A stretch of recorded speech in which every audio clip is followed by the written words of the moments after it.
शं वरुणः शन्नो भवत्वर्यमा शन्न इन्द्रो बृहस्पतिः शन्नो विष्णुरुक्रमः ॐ शान्ति शान्ति शान्तिः।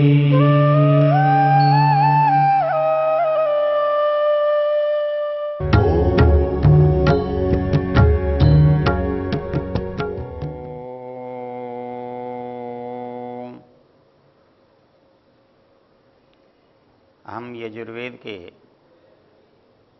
34वें अध्याय के शिव संकल्प मंत्रों की चर्चा कर रहे हैं। इन मंत्रों के प्रत्येक के अंत में तन्मे मनः शिव संकल्पमस्तु ऐसा पाठ है। इसका अर्थ है ऐसा मेरा मन शिव संकल्पों वाला होवे। हमने विचार किया कि वो मन कैसा है और उसमें शिव संकल्प कैसे आने चाहिए। दो चीजें हमारे समझने की थी, मन क्या है और उसमें शिव संकल्प आने की बाधा क्या है। इसको हमने अनेक प्रकार से देखा, क्योंकि हमारा जो मन है हमारे शरीर के बाद हमारे लिए सबसे महत्वपूर्ण है। हमारा चाहे अंदर का व्यवहार हो और चाहे हमारा बाहर का व्यवहार हो, दोनों व्यवहार उसके बिना नहीं चलते। उसके गड़बड़ होने से बाहर के व्यवहार भी गड़बड़ होते हैं और उसके गड़बड़ होने से अंदर के व्यवहार भी गड़बड़ होते हैं। इसलिए हमने इस मन को समझा और जाना कि ये मन जो है हमारा साधन है, ये हमारा सहायक है, हमारा सेवक है, हमारा स्वामी नहीं। किंतु हमने विचार ये किया कि ऐसा क्यों हो रहा है, ऐसा क्यों दिखाई दे रहा है कि मन ही सब कुछ कर रहा है। मन जो चाहता है वही क्यों होता है। हमको ऐसा क्यों लगता है कि मन चेतन है। इन बातों को विचार करने के लिए हमने कुछ ऋषियों के शास्त्रों के वचनों का आश्रय लिया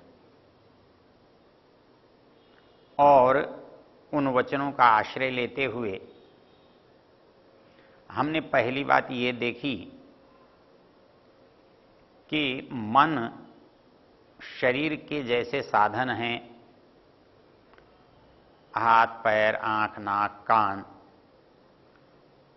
ऐसे ही साधन है। इनसे अंतर इतना है कि ये साधन स्थूल रूप में दिखाई देते हैं, जबकि मन स्थूल रूप से दिखाई नहीं देता। किंतु वो इन जैसा है, इनसे जुड़ा हुआ है। इसलिए जिन तत्वों से, जिन पदार्थों से इंद्रियां बनी हैं,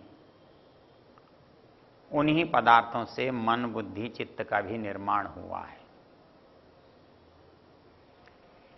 उनकी जो विशेषता आई थी वो क्यों आई। जैसे ये शरीर है, इसकी विशेषता क्या है। इसकी विशेषता इसका लंबा होना, छोटा होना, काला होना, गोरा होना, अच्छा बुरा, इस पर निर्भर नहीं करता। इस सारे शरीर का मूल्य है जीवन। इस शरीर का मूल्य है चेतना। यदि वो चेतना इस शरीर में न हो तो ये शरीर कितना भी सुंदर हो, कितना लंबा चौड़ा गोरा हो, लेकिन उसका कोई मूल्य नहीं होता। तो चेतना से ही ये शरीर मूल्यवान बनता है। चेतना ने इस शरीर को जड़ पदार्थों से अलग महत्व दिया है। हम इस पर गर्व करते हैं, हम इसकी सुरक्षा करते हैं, हम इसकी वृद्धि करते हैं, हम इसका सदुपयोग करते हैं। तो क्यों ऐसा हो पाता है? ऐसा केवल इसलिए हो पाता है क्योंकि ये चेतन है। जिस दिन इसमें से चैतन्य हट जाता है, उस दिन ये हमारे किसी काम का नहीं होता। इसलिए ये जो जड़ है, ये तभी तक हमारे लिए मूल्यवान है जब तक इसमें चेतना का समावेश है। और शरीर में इस जड़ शरीर से चेतना एक भिन्न तत्व है। ये बात हमें कैसे पता लगती है?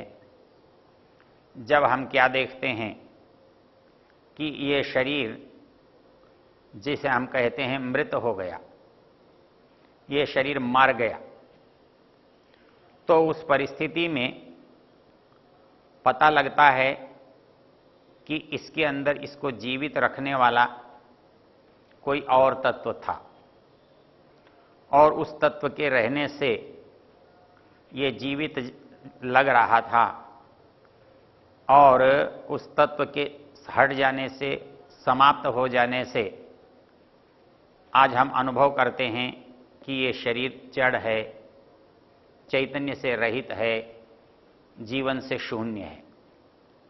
तो जैसे इस शरीर को चेतन से जुड़ा होने के कारण चेतनवत देख रहे हैं, तो यही एक प्रमाण है कि हमारे अंदर भी जो जड़ में चेतनता की प्रतीति हो रही है, वो उसी तरह से है जैसे इस शरीर में है। हमारा मन है, बुद्धि है, चित्त है, अहंकार है, हमारी इंद्रियां हैं, ये जो सारा तंत्र है, ये तंत्र भी शरीर के समान जड़ है। किंतु जैसे शरीर चेतना से युक्त होने के कारण, जीवात्मा से जुड़ने के कारण चेतन हो रहा है, तो वैसे ही हमारे मन, बुद्धि, चित्त भी इसी तरह से चेतन दिखाई दे रहा है। तो जैसे ये शरीर हमको चेतन दिखाई देता है, तो वैसे मन, बुद्धि, चित्त और अहंकार, इंद्रियां, इनमें जो चेतनता की प्रतीति होती है, तो ये प्रतीति हमको उससे अलग होने पर कैसे होगी? ये प्रतीति होती क्यों है? शरीर में तो चेतना आती है इंद्रियों से, शरीर में चेतना आती है मन से, शरीर में चेतना आती है बुद्धि से, शरीर में चेतना आती है अहंकार से। तो उनमें कैसे आती? जैसे ये हाथ जड़ है, किंतु हमारी इंद्रियों की जो चेतनता है वो उसे चेतनवत दिखा रही है, बता रही है। तो वैसे वो इंद्रियों की चेतनता मन के कारण है, बुद्धि के कारण है, चित्त के कारण है, अहंकार के कारण है। तो मूल चेतन कौन हुआ?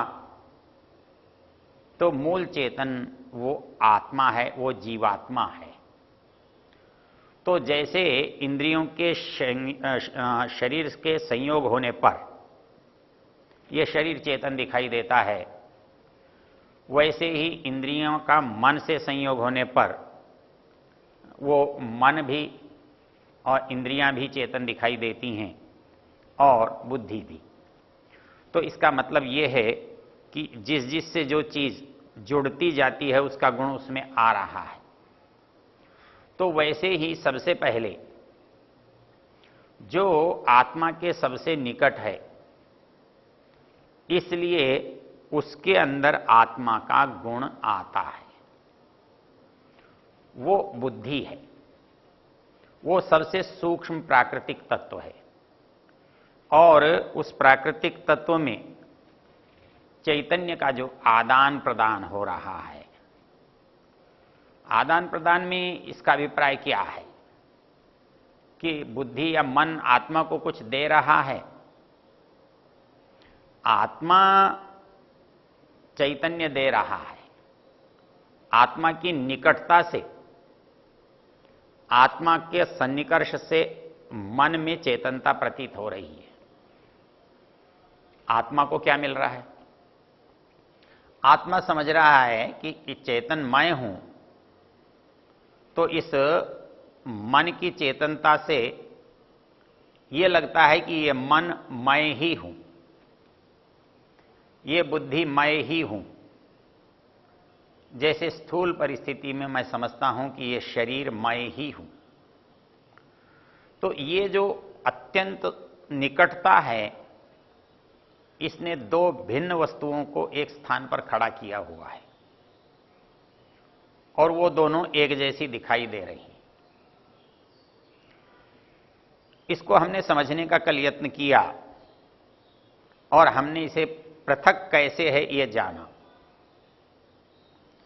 तो उसमें एक सबसे बड़ी बात जो हमारे सामने आई थी,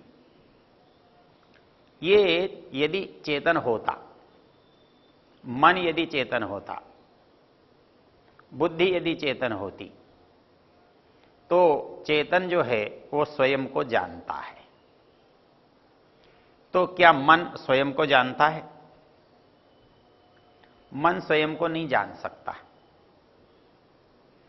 क्योंकि मन स्वयं ज्ञेय है, वस्तु है। वो सारी वस्तुओं को जान सकता है, उसके द्वारा वस्तुएं जानी जा रही हैं, किंतु वो अपने स्वयं के स्वरूप को नहीं जान सकता, क्योंकि वो स्वयं दृष्टा नहीं है, स्वयं चेतना नहीं है। इसलिए वो उससे और वस्तुओं को हम जानते हैं, जानने का यत्न करते हैं, लेकिन वो उसको स्वयं को वो नहीं देख सकता, वो स्वयं को नहीं पा सकता, क्योंकि पाना, देखना, जानना, पहचानना ये सब चेतन करता है। इसलिए आत्मा अपने आप को देख सकता है, जान सकता है, किंतु मन अपने आप को नहीं जान सकता। इसी तरह से हमने एक चीज और देखी थी, वो ये देखी थी कि मन जो है हमारे पास एक है, इसलिए दो बातों को वो एक साथ नहीं करता। तो दो बातों को वो एक साथ नहीं कर सकता, एक समय में एक ही काम कर सकता है। तो वो इंद्रियों के साथ जब जुड़ता है, तो जिस जिस इंद्रिय के साथ जुड़ता है वो काम करता है। तो इस दृष्टि से हमें पता लगता है कि वो मन जो है एक है, इंद्रियां अनेक हैं। इसमें एक और महत्वपूर्ण बात हमने अनुभव की।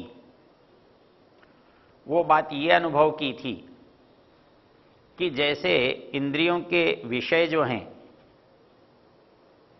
इंद्रियों के होने पर भी आत्मा के अनुभव के आते हैं, किंतु सीधे नहीं, मन से होकर। अर्थात मन उन विषयों का इंद्रियों के द्वारा अनुभव करता है, हमें ऐसा लगता है, किंतु वास्तव में आत्मा उसका अनुभव करता है। इसलिए विषय इंद्रियों का अनुभव करती हैं, लेकिन वास्तव में वो मन के द्वारा करती हैं, और मन जो है वो आत्मा के लिए करता है या आत्मा के द्वारा करता है। इसमें एक बहुत ही रोचक बात है, क्योंकि यह हमारे लिए बहुत महत्वपूर्ण है। ये इसके पास बहुत सामग्री है, और सामग्री कितनी है कि इस संसार में इसने जो कुछ देखा, सुना, सोचा है, वो सब का सब इसके पास है। उसका इसको स्वामी होना चाहिए, उसका इसको कर्ता होना चाहिए, लेकिन वो ऐसा है नहीं। ये कुछ ऐसा है जैसे किसी बड़े संग्रहालय में बहुत उत्तम उत्तम मूल्यवान वस्तुओं का हम संग्रह करके रख दें, लेकिन उसका संग्रहालय के लिए कोई मूल्य नहीं है। उसके लिए तो जिसने संग्रहालय बनाया है, जो संग्रहालय देख रहा है, संग्रहालय बनाने का जो प्रयोजन है, उसके लिए महत्व होता है। इसलिए योगदर्शनकार ने एक सूत्र लिखा है, तत् असंख्येय वासना भी चित्रमपि परार्थम संहत्य कारित्वात्। कहता है कि ये संघात है, ये जड़ पदार्थ है, और इसके अंदर है तो बहुत, असंख्येय वासना भी, इसके अंदर असंख्यात वासनाएं, संस्कार हैं।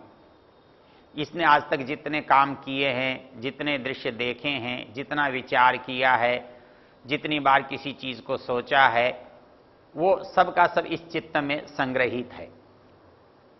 और इस चित्त में संग्रहित होने के बाद भी उस चित्त के किसी काम का नहीं है, क्योंकि संहत्यकारित्वात्। वो चित्त जो है कैसा है, इकट्ठा करता रहता है, उसको अंदर संग्रह मात्र होता रहता है। इसलिए जड़ वस्तु जो है वो उसका स्वयं कोई उपयोग नहीं कर सकती। इसलिए चित्त में सब कुछ होने पर भी उसके किसी काम का नहीं है। तो ये किसके काम का है? ये आत्मा के काम का है। तो आत्मा जो है अपना सब कुछ इनके साथ लेकर चल रहा है, क्योंकि आत्मा तो स्वरूप से अपरिवर्तनीय है, उसके अंदर थोड़ा भी परिवर्तन, विकार, बदलाव नहीं आता। तो हमारा इतना सारा जो संसार का अनुभव है वो कहाँ रहेगा? वो सारा संसार का अनुभव कौन ढोएगा? तो उसके जो प्रकृति के साधन हैं, वो प्रकृति के साधन ये ही मन, बुद्धि आदि हैं, चित्त आदि हैं। इनके द्वारा वो इनको लाता है, ले जाता है, अपना मानता है, अपने पास रखता है। तो इसलिए इन्हीं के द्वारा वो लाभ और हानि को प्राप्त होता है। इसलिए हमारा इस मन को जानना, इसका सदुपयोग कर लेने के लिए बहुत आवश्यक है।